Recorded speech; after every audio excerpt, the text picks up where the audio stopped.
नमस्कार, आप देख रहे हैं पीजी वर्ल्ड न्यूज।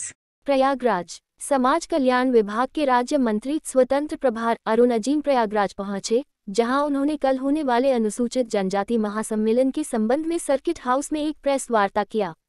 इस प्रेस कॉन्फ्रेंस के दौरान उन्होंने कहा कि जिस तरीके से पिछले 2 सम्मेलनों में मुख्यमंत्री योगी आदित्यनाथ की जनसभाओं में लाखों की संख्या में लोग पहुंचे हैं, इससे साफ होता है कि 2024 में उत्तर प्रदेश में एक बार फिर से भारतीय जनता पार्टी 80 में से 80 जीतने जा रही है।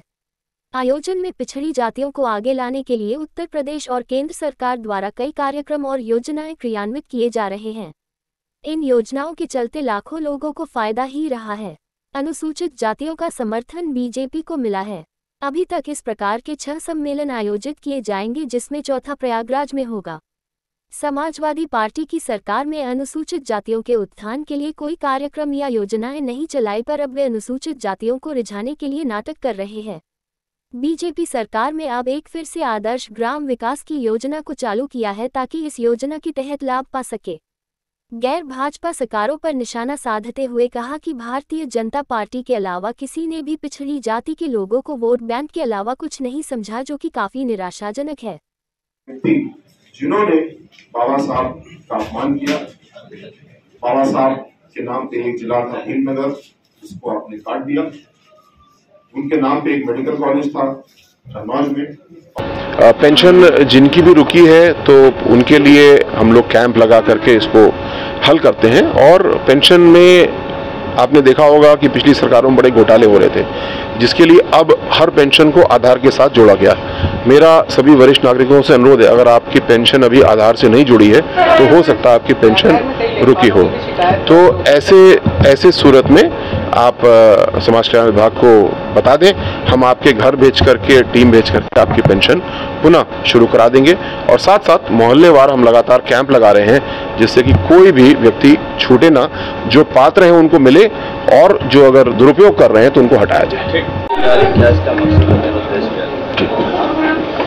मुझे ये बताते हुए बड़ी खुशी होती है कि कल प्रयागराज में एक बहुत बड़ा सम्मेलन अनुसूचित वर्ग का भारतीय जनता पार्टी द्वारा आयोजित किया जा रहा है।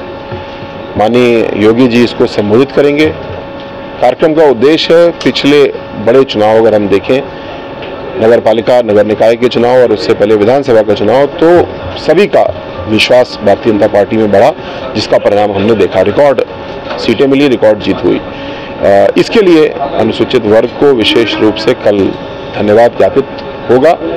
आने वाले समय में विकास की जो योजनाएं नई आ रही हैं उनके बारे में चर्चा होगी, और साथ साथ सबको जोड़ने के लिए, यानी सबका साथ कैसे हो, कैसे हम लोग एक एक परिवार को आगे लेकर के बढ़ें, इसके ऊपर चर्चा होगी। ऐसे 3 बहुत बड़े कार्यक्रम 1 से 1.5 लाख की संख्या में हापुड़, अलीगढ़ और कानपुर में आयोजित हुए हैं। पिछले 3 कार्यक्रम विशेष हैं। प्रयागराज में एक होगा, 2 नवंबर को लखनऊ में होगा और फिर 3 नवंबर को गोरखपुर में होगा। तो आपके माध्यम से सभी को मैं आमंत्रित करना चाहूँगा इस बहुत बड़े कार्यक्रम में, और बहुत महत्वपूर्ण कार्यक्रम में आपका स्वागत है।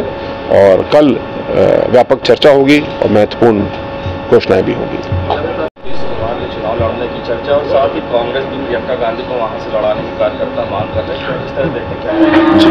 अब नीतीश कुमार जी के लड़ने की चर्चा है तो नीतीश कुमार जी स्वयं इसके ऊपर प्रतिक्रिया व्यक्त कर सकते हैं, लेकिन मेरा कहना यह है कि उत्तर प्रदेश में हम लोग 80 में से 80 सीटें न केवल जीतेंगे, लेकिन बड़े मार्जिन के साथ जीतेंगे।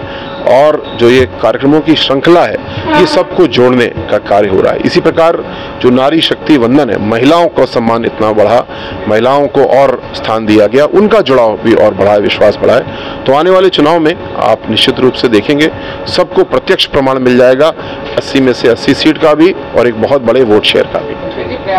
सम्मेलन हो रहा और लगातार अखिलेश यादव मीडिया को लेकर कह रहे हैं कि भाजपा छल कर रही है, उसको इस तरह से छल तो स्पष्ट रूप से अखिलेश यादव जी ने किया है। जब आप सरकार में थे, जब आप मुख्यमंत्री थे, तो आपने अनुसूचित वर्ग के कल्याण के लिए, हमारे महापुरुषों के सम्मान के लिए कोई एक काम किया हो तो बता दें। और मैं आपको सैकड़ों अभी गिना सकता हूँ, आपने कैसे जनपदों के नाम बदल के महापुरुषों का अपमान किया, medical college, park, engineering college, इनके नाम बदल के अपमान किया। जो विकास की योजना थी, अम्बेडकर ग्राम विकास योजना, उसको आपने नष्ट किया। इसके विपरीत मोदी जी ने हमको एक आदर्श ग्राम योजना दी जिसमें उत्तर प्रदेश के 10,600 अनुसूचित बाहुल्य गांवों का विकास कराया जा रहा है। बाबा साहब के जीवन से जुड़े हुए पंच तीर्थों को विकसित किया, जहां पे हम लोग जाते हैं, शीश नवाते हैं और अपना सम्मान व्यक्त करते हैं। तो ये तुलना बड़ी स्पष्ट है। समाजवादी पार्टी जब सरकार में थी तो इसका अनुसूचित विरोधी चेहरा सबके सामने था।